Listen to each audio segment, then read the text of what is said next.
Welcome to another edition of What's Going On. I'm your host, Tom D'Ambra. As always, we are very thankful you take the time from your busy day to view our program. My friends, we have a tremendous amount going on in the world, and before we get into some things, I wish to speak to the people who have made contact with me through this television program, and I'd like to thank Bill for getting this program on the internet with this unfortunate situation I find myself in with regards to the legal obligations that I have been accused of. It's unbelievable the conversations and communications that I have had with people, multiple people from Washington State, California, Arkansas, Tennessee, Florida, Maine, and others. And it's been so uplifting to me personally to know that this program has had such a positive effect and also been so helpful. And what this program was all set up to do was to educate the American people about why we are in the state of affairs that we are in, what history, connecting the dots of history and today's events, and also the who's, the what's, and the where's, and the why's behind all these scenarios. And it's just been so uplifting to me. And I want to thank everybody for not only your financial donations to the cause of proving my innocence, but also to hear some of the words and the comments that have been communicated to me about truth. Finding truth and utilizing truth, and how things didn't make sense to people before, and now how they particularly pay attention to language and terminology, and how their suspicions have been realized about what the government is, and particularly what the government is not. I find it ironic that so many people in this country, all that I've spoken to and communicated with, and some, by the way, one person from Thailand, but have all asked the same question to me. And you would think that question would be, can we turn this around? Everyone has asked me, every single individual that I've communicated with has asked me, are we going to be in a civil war scenario? Folks, we are in a civil war scenario. There are different stages of warfare. As we've got into before, some of them are asymmetrical, some of them are symmetrical. There are things that take place to bring people to get that emotional response, like the Hegelian dialectic, to bring the people into the formation of war emotionally. But we are in a state of civil war. And this is being perpetrated by the international bankers. And I just want to say, I also owe a lot of people an apology because I have never communicated back to people individually. And the reason why I don't, my friends, is number one, I am pretty much computer illiterate. And I have not ever tried to communicate back to people outside of doing it here through the program.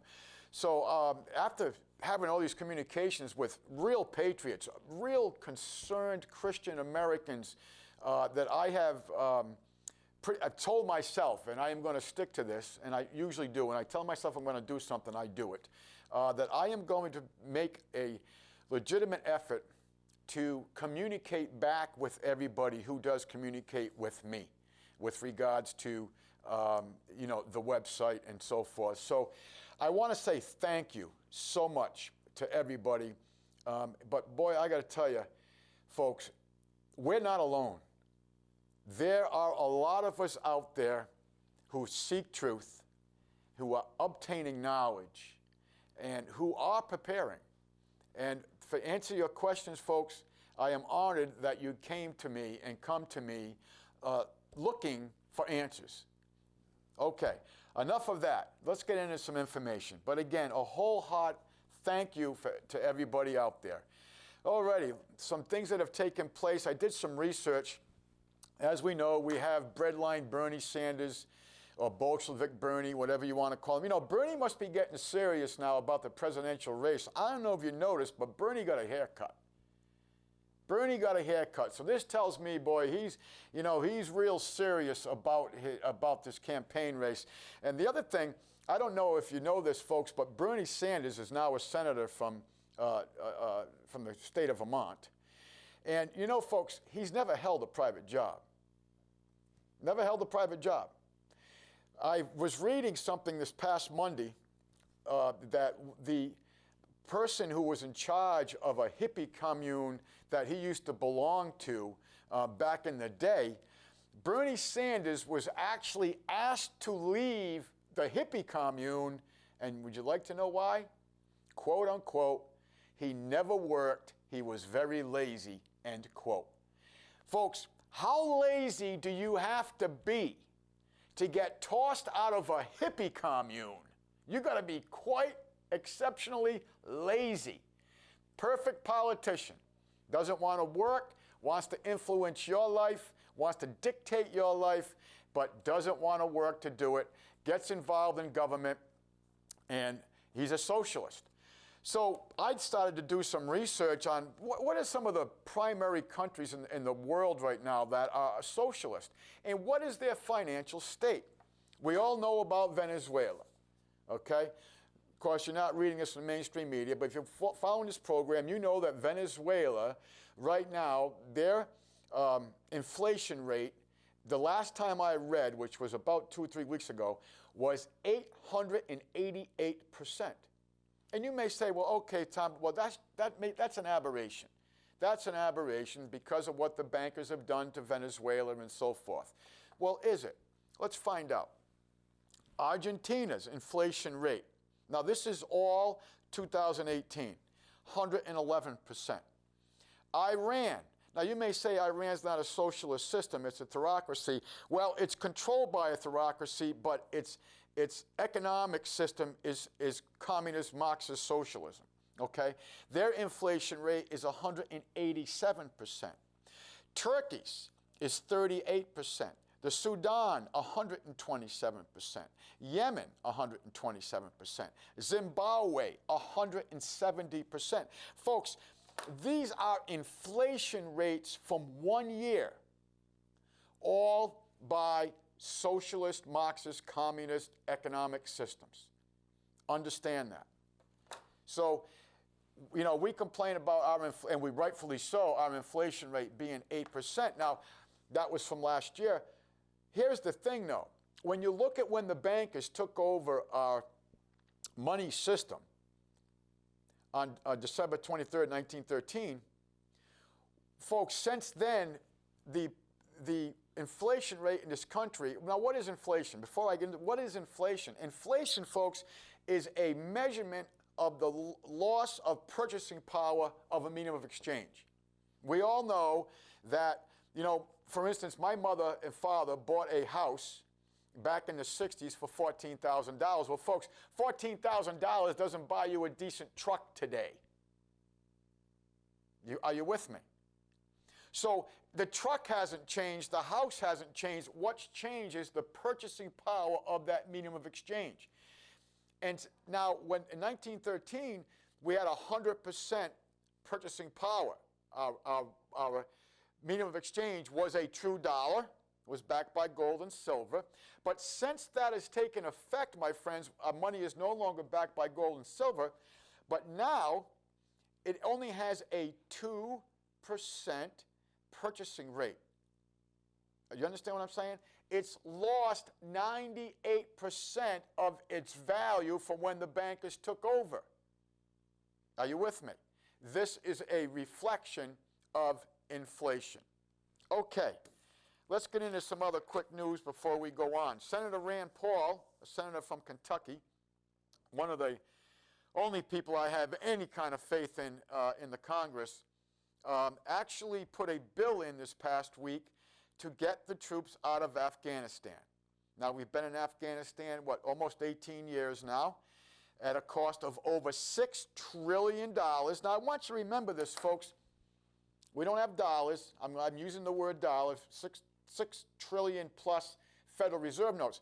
Now, not only did it cost us the $6 trillion Federal Reserve notes, but there is an interest bond due on each and every one of that $6 trillion. There's an interest bond due. This is what the perpetual debt system is. It was set up that way to keep us in a state of perpetual debt.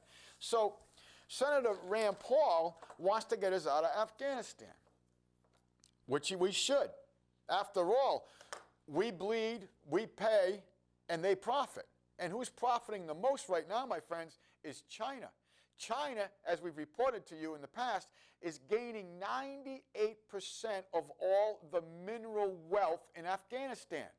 How do you like that? The bank has arranged that. Your sons and daughters go over there, they bleed. They bleed to the point that as of right now, we've lost over 6,000 men or women in Afghanistan, and well over 20,000 have been wounded. Right now, we pay about $50 billion a year fomenting the hardwares of war in Afghanistan. Think of that. Why are we giving all the wealth, mineral wealth, to China? And that's the number one product coming out of China is the mineral wealth. What's the number two product of gross domestic product coming out of Afghanistan? You got it, the heroin. That is for the CIA and the Mossad. That's their black ops money. Folks, all this heroin that's coming into this country is all being protected, grown by farmers who are protected by U.S. military, and the military and the CIA are bringing all the heroin here. And we have done shows on this. Shows on this. We have demonstrated this to you without any doubt at all. This is what's going on. It's just like in Southeast Asia back in the 60s and 70s with the Golden Triangle in Southeast Asia. So all this heroin, we bleed, we pay for, they profit. And it's a double-edged sword, because we also then, because we have this big heroin problem, we give up our liberties. And we pay more for this militarized police force. You get it? Hegelian dialectic, crisis, reaction, solution. That's what they're doing here. And that's what they've done. They've done it very well. Do I think this bill is going to get passed? No. But at least you've got one person, one, out of the 535 people of Congress, you've got one person with the courage to speak the truth on this matter, and that is Senator Rand Paul. All right. On the 1st of March of this year, China purchased 223.5 metric tons of gold. Folks, China and Russia are buying, as we've reported to you, buying gold in leaps and bounds. Why? Because they have a currency that is going to be backed, the BRICS, as we know, through the renminbi, you know it is the one, that is going to be backed partially by gold. So I ask you, what would you rather have in your pocket? Something partially backed by gold, or something backed by ignorance and sweat equity and debt? Because that's what the Americans have in their pocket. Their medium of exchange is a Federal Reserve note, which, that's what is two signatories, my friends. One's the creditor, one's the debtor, and you are the co-surety. You get it? What would you rather have in your pocket, folks? Something backed partially by gold, or something backed by ignorance, sweat equity, and debt? The rest of the world is done with us, our debt. They're done with it. We have gone to war in all these countries under the false pretense of the false flag inside job known as 9/11, to get you, to sell you, to get that emotional response, so we can go to all these countries. And what were the 7 countries? What they all have in common that we were going into and we have gone into? The only one we haven't right now is Iran. Was the one common denominator? We reported this to you years ago. None of them were controlled, their economic system, their money system was not controlled by central banks run by the Rothschilds and the rest of them. That was the one common denominator. Gaddafi was going to put forth a currency where he no longer would, he was going to destroy the Bretton Woods Agreement because he wanted gold backed by his medium of exchange. that was Gaddafi in Libya. Saddam Hussein in Iraq was forming the deny, which he was going to base on a value of a barrel of international oil. We can't have that.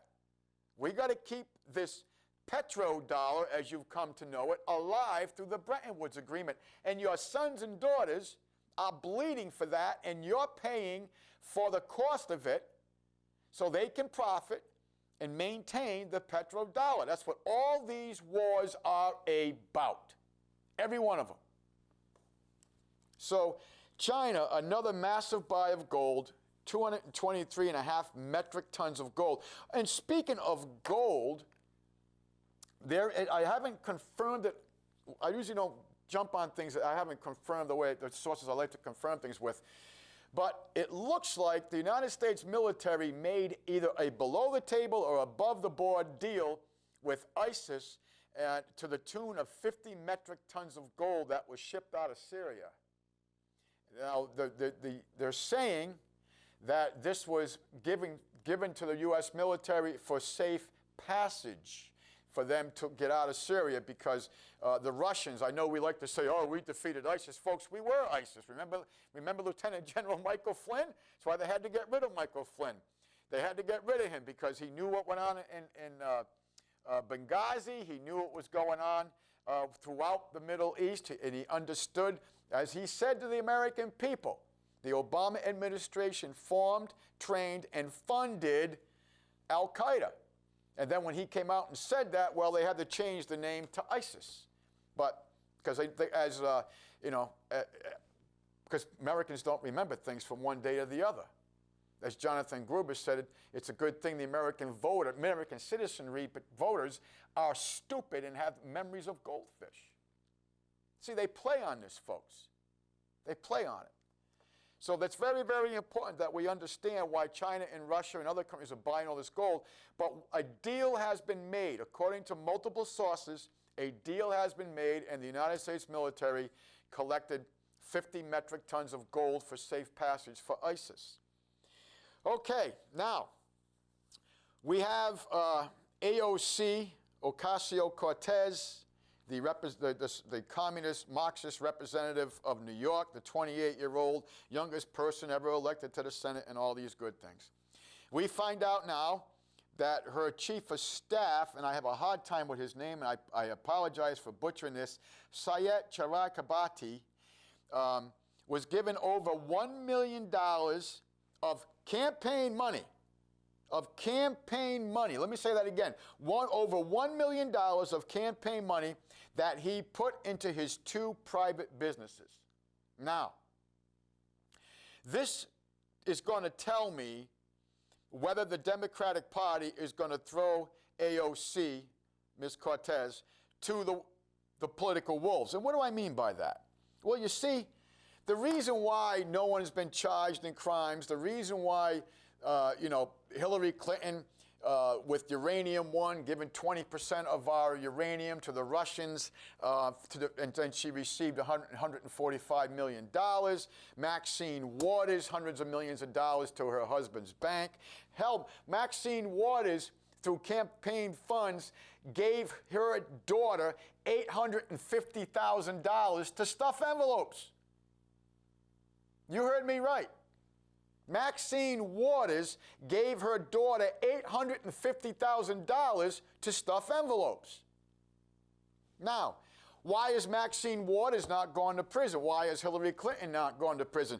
Why hasn't the daughter of a mafia boss from Baltimore, Nancy Pelosi, who is now worth millions and millions and millions of dollars, not gone to jail or even been put up on crimes? Why hasn't Chuck Schumer?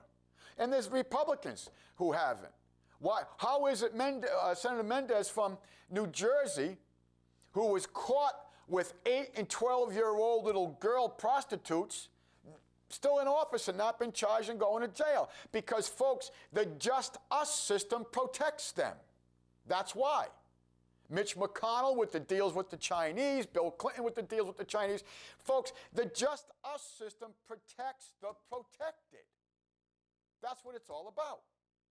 So this is a barometer to me, excuse me, as to whether AOC the system is going to protect her. You see, because there is a power struggle going on in the Democratic Party right now.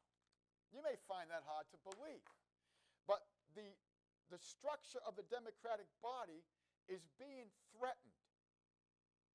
And it's being threatened internally by the result of academia and the churches in this country.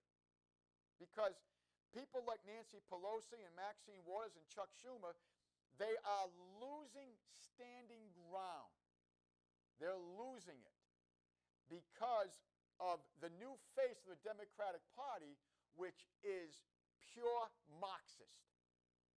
Now, what also is happening, and there's another reason why they want to bring in all the immigrants into this country, besides they're doing it as asymmetrical warfare put in by George Soros and other bankers, is that they need new voters. They need new voters. Because, my friends, the old blue-collar Democratic Party is gone. My family, my mother and father, folks, when I was a child, I didn't get paid $850,000, but I used to stuff envelopes for people of the Democratic electors. John F. Kennedy. I will never forget. Of course, George Bush Sr. doesn't know where he was when JFK got shot. Of course, we know where he was. He went to Dallas, Texas.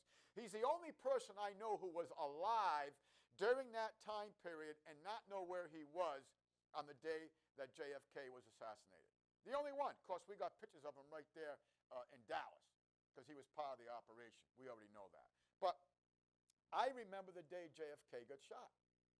I remember it very well. I remember my mother screaming because it came over the radio in a car we were in. My mother never screamed. My mother was very, very even keel. And she screamed at us kids to be quiet because the news had come over the radio that the president had been shot.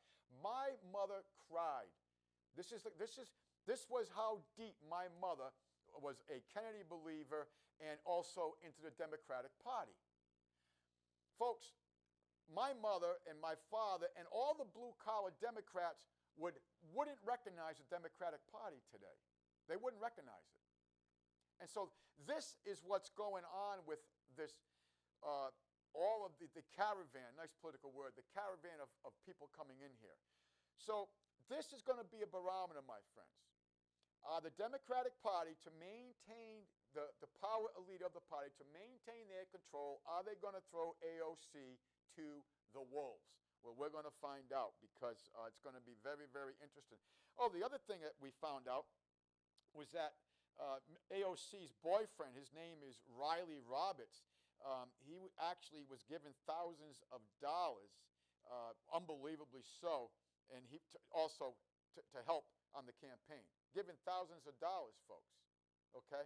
So, unbelievable. This is her boyfriend. Hey, you know what? I'm going to give my chief of staff over $1 million. He can put it into his private, his two private businesses. I'm going to give thousands of dollars. They estimate, well, they not estimate. This isn't estimation. Over $5,000 to Riley Roberts, who was her boyfriend. So Maxine Waters is protected. All these people are protected, and the Clintons, et cetera, all protected because they are the power structure of the Democratic Party. And same with the Republican Party, folks. There is no difference between the two. None at all. None. You may have some people of aberration, Jim Jordan, and Senator Rand Paul, and some very, very few who actually are here to try to bring civility and common sense back to government in this country. But as for this whole divide paradigm, the left and right, folks, are being sold a bag of lies. As I've said to you before, the American people need to stop, S-T-O-P, stop thinking in terms of left and right, and you better start thinking in terms of up and down because that's what's at stake. Okay, folks, I'm going to stop there because I've spent a little too much time than I wanted to on that already. Now, I want to go over some quotes with you. And this first one is from H.L. Mencken. This is an interesting quote. The whole aim of practical politics is to keep the populace alarmed and hence clamorous to be led to safety by an endless series of hobgoblins, most of them imaginary. Folks, a hobgoblin is something in the night that scares you, something that is of fear to you, okay? That's what he's talking about here. But listen, most of them imaginary. Well, that's absolutely true. What's the biggest one we've had recently, right? 9/11. Let's just, the Pearl Harbor of this century. Let's just go with 9/11. Folks, if you've done any research at all, you know 9/11 was a complete inside job. You know they fomented it through the Project for New American Century, known as the PNAC document in 1998. The Patriot Acts were written prior to 2001. We were staging military hardware to go into Afghanistan in the summer of 2001. Folks, I mean, it goes on and goes on and goes on. Watch Architects and Engineers for 9/11 Truth, Pilots for 9/11 Truth, Loose Change 1, Loose Change 2. I mean, there's so many documentaries out there right now on the events of 9/11. Folks, does it make sense to you that just, 19 hijackers who, the one pilot, he couldn't even fly a Cessna? 7 of them have been confirmed alive? I mean, think about all this, folks. Does this make sense to you?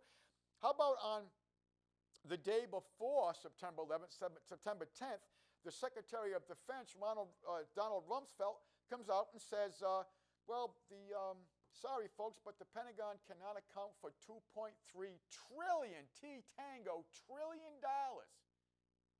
Just don't know what happened to $2.3 trillion. Sorry about that, folks. What happened on September 11th, the event goes down, everybody forgets about it. You think $2.3 trillion would be enough to pull off some really good black ops money? I think it would be. Okay, let us continue. Let's continue with Mr. Mechlin's statements here. The most dangerous man to any government is the man who is able to think things out for himself. Let's just stop right there. This is so true. The most dangerous man to any government is the man who is able to think things out for himself. It's unbelievable, folks. In regards to the pervading superstitions and taboos, almost inevitably, he moves to the conclusion that the government he has under is dishonest, insane, and intolerable. Do you think our government's honest with you? Let me change the adverb. I said our. Folks, this government is not our government. It is the bankers' government. It is their government. They control it. Understand that. We have lost control of the government. It is no longer our government.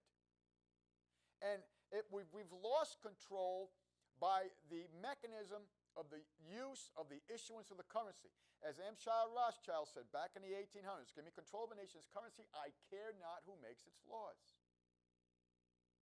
This is how they've taken control.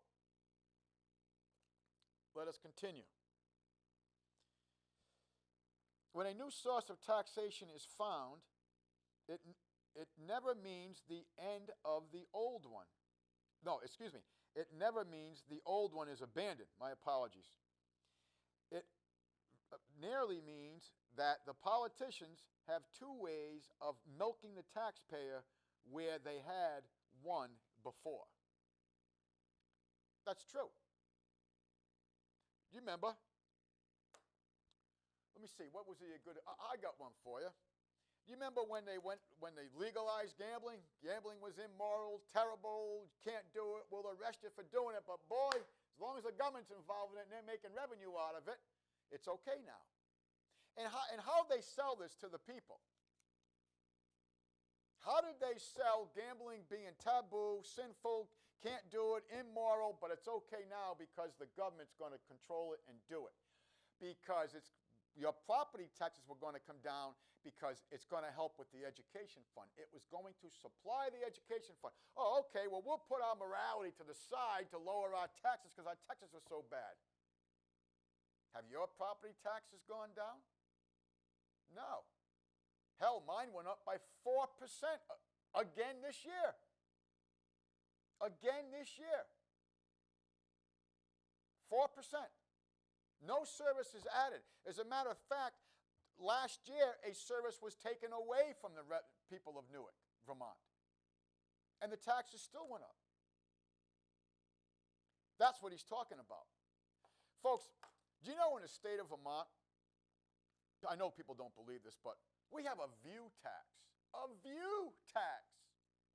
They come to your place, they do a 360, they look around, and they tax you on your view.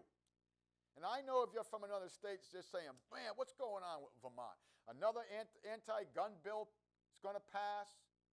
Another infanticide bill, which the language is even worse than the New York bill, passed the House. It's going to pass the Senate. The governor's already said, a Republican governor, oh, he wouldn't do that. Republican governor's already said he's going to do it. Same Republican governor that says, since he's been in office, the taxes won't go up. Every tax I can think of is going up. And some being added. But none of them taken away, as Mr. Mechlin is saying. Okay. Let's continue with Mr. Eric Blair. You know him as George Orwell. The further a society drifts from the truth, the more it will hate those that speak it. Isn't that so right? Political language is designed to make lies sound truthful and murder respectable. Hell, folks, we can murder babies now. It's respectable. We can sell body parts. It's from babies. It's respectable. We can put fetal tissue in our consumer products that we eat and drink. And they do. That's respectable. You see this slippery slope we're on? And I told you about the bill that's in subcommittee, and I tell you, when I spoke to a gentleman from California, he was absolutely floored when I mentioned some months ago that there is a bill in California, in subcommittee actually. It hasn't made it to committee, it's in subcommittee. It'll make it. It's California. It's going to make it. And you know what? What happens in California happens in Vermont, happens in New York, happens in New Jersey, happens throughout New England. And this bill, and he didn't believe me, and like he said to me, Tom, he says, you know, I've never been able to prove you wrong. He says, but this was even too much for me to believe. But he looked it, and he had to search far and deep, and he found it. There is a bill, subcommittee right now in California, that a child can be exterminated, rid of, murdered up to 2 years post-birth. So once you open that window, what happens now? Then it's going to be just like what the Nazis did. If you've got a handicap or you're politically, we don't like your politics, you don't have the ability, folks, to negotiate contract till you're 18. Isn't that something? He didn't believe me. And not that he, like he said, Tom, he said, I'm not knocking you. I just found this so unbelievable that even here in California this couldn't be. It is. And it'll happen here in Vermont, my friends, if you don't get off the couch. Let us continue. In a time of deceit, telling the truth is a revolutionary act. Folks, we are definitely living in a time of 100% complete deceit. I'm 60 years old, born in 1958. Everything that I have been told, everything that I have been taught, everything that I have been brought around to believe in has been a lie. A lie. Everything. And it's all been orchestrated by the bankers to take me, and society as a whole down the road it wishes us to travel. 9/11, Kennedy assassination, two biggest events in my lifetime, besides personal events like some things that happened to me in the Marine Corps.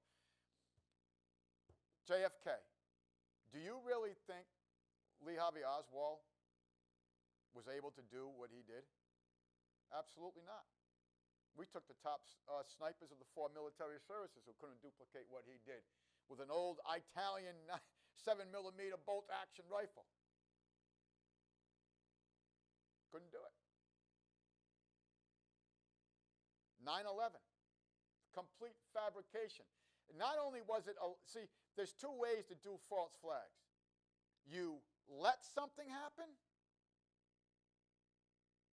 or you manifest it, create it, and implement it, which is the case for 9/11. Complete lies, folks. The two biggest events in my life have been lies and fabrication, and all part of that Hegelian dialectic to bring us down that road that they want us to travel. Now let's continue with Mr. George Orwell. I know him as Eric Blair. George Orwell was his pen name. Power is not a means, it is an end.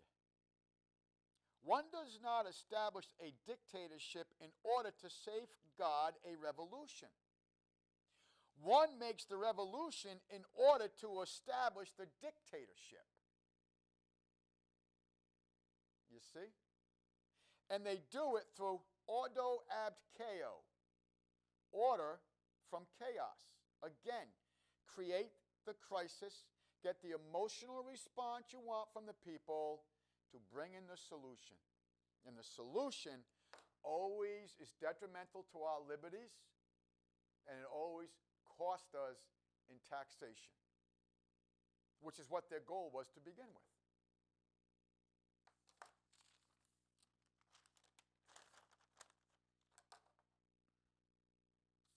Let us continue. The aim of public education is not to spread enlightenment at all. It is simply to reduce as many as possible to sane, folks, I apologize. I wrote in pen, and in pencil for the first time, and I'm having a hard time reading it. Possible to a standard safe level, to breed and maintain standardized citizenry, in part to mow it towards dissent and originality. So what he's saying here is that, folks, they want to standardize our ignorance. They want to standardize our conformity. They want to standardize our apathy. You know, I have a friend of mine, a dear friend, and I spoke of him before, who had a degree in financing and actually, went out and formed his own very successful mortgage company. And, I was floored when you got a college degree to hang on the wall in financing and you don't understand a very simple, basic matter that the Federal Reserve is a private for-profit banking corporation. Why is it the public schools do not teach citizens what we teach you through this program? Why is it that? Is because, folks, telling the truth in a time of deceit is revolutionary.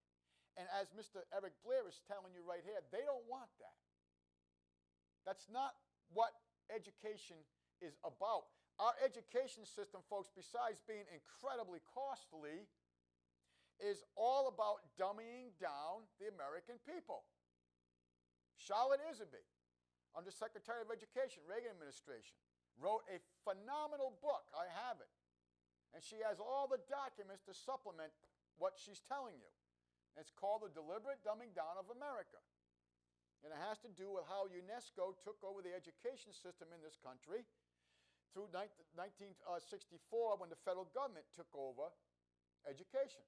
They say, oh, we took prayer out of the school. Folks, they didn't just take prayer out of the school. They took morality. They took God. They took the foundation of our society. The very fabric of our society was taken out of our society.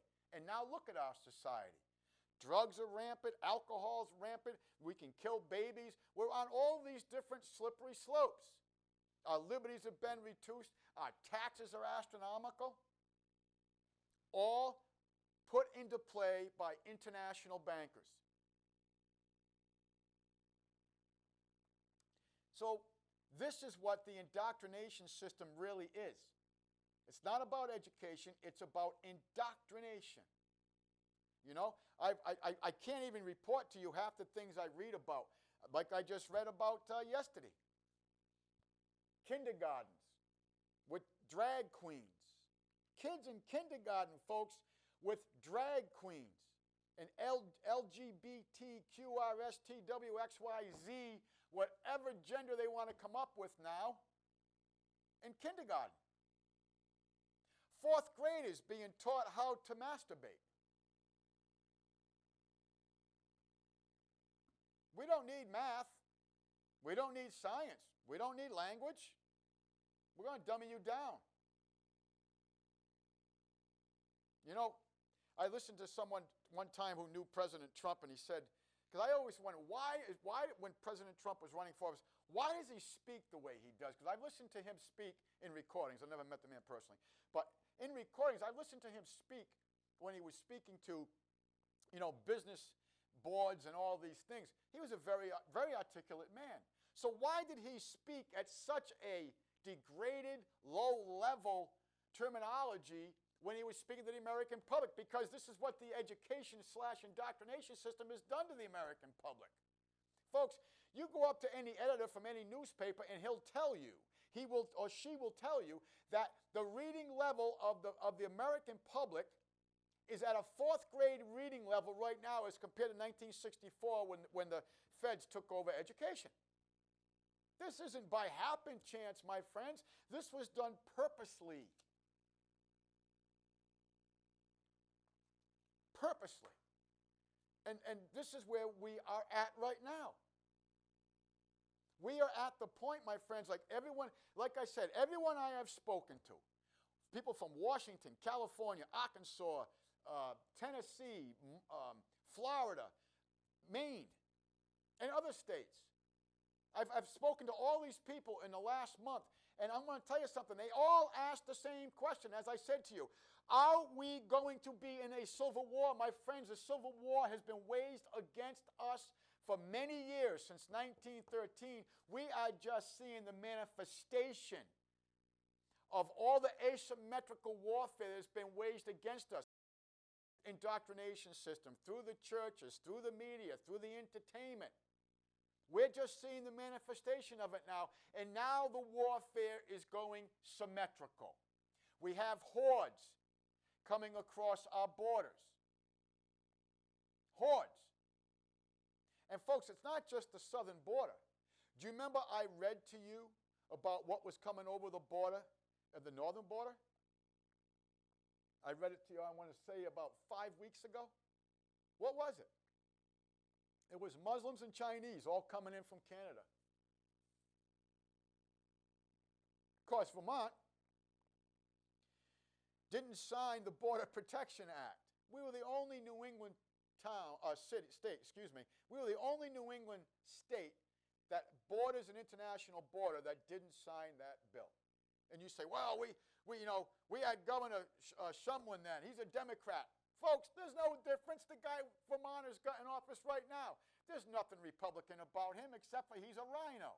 Republican in name only. He's going to sign the infanticide bill, which is worse language than New York. He already signed Senate Bill 55, the first anti-gun bill in the history of the state of Vermont. And he's going to sign S-22, the next one it's already passed the House, going to pass the Senate. Republican in name only, folks. You keep playing, you keep looking left and right, left and right, left and right. Understand that's nothing but a divide paradigm for us to divide ourselves, because the thing that they are in fear of the most is us being educated, having spiritual faith in God.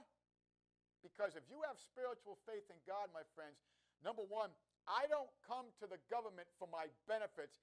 I am ordained from rights from God, my Creator. You understand that mindset? They can't have that mindset. They need us to depend on them for our benefits. And please notice the distinction in the words, rights and benefits. Benefits can be altered and or taken away. Rights are unalienable. Not unalienable like they come from Pluto or Mars. Unalienable. That was a play on language. Because the average American is dumbed down so much in language that what's unalienable mean?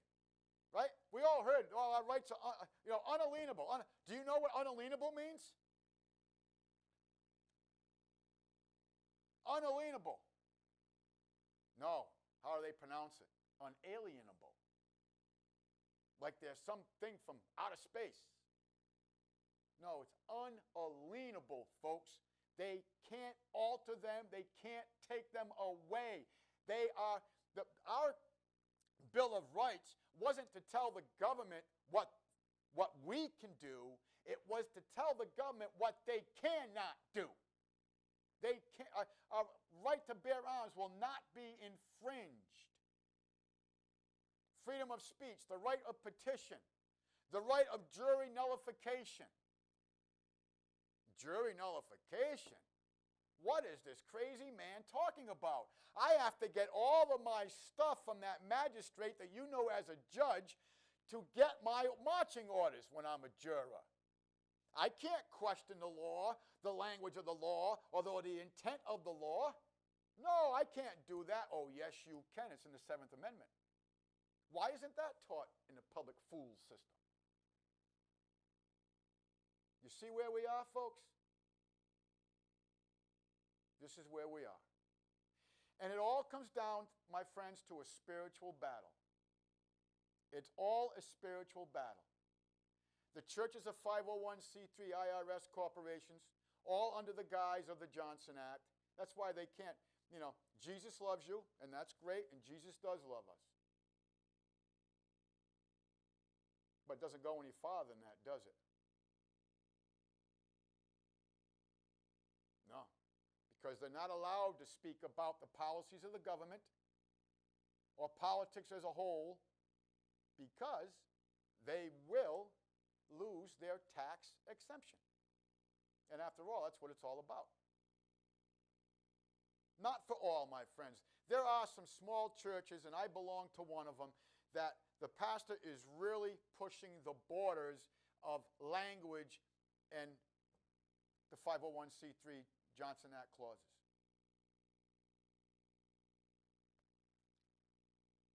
Folks, you got to understand there's a reason why they took God and morality, the very foundation of our country, was Judeo-Christianity. Our laws were all based on biblical law. Of course, we used to have, everyone knows we used to have common law in this country because common law made common sense. Can't have that. Can't have that. Now we have law mercantile. They brought admiralty law, the law of the sea, on land. And you know it as statutes, et cetera, et cetera. Alphabet agencies making laws with no representation. Taxation with no representation. But the American people are afraid. Why? Because they do not have any spiritual knowledge or faith. And what was it God said? My people will fail from lack of knowledge. He wasn't talking about science, folks. We are way ahead of the game in science. So I want to play something for you, and we're going to close with it. And it was put on by one of my favorite orators growing up, Paul Harvey. And how I got onto this was, it was the 10th year anniversary of Paul Harvey's passing recently. And it made me think of some of my favorite things that Paul Harvey had come out with. And one of them was, If I Were the Devil. if I were the devil, Paul Harvey says, the prize jewel would be America and how I would take it down.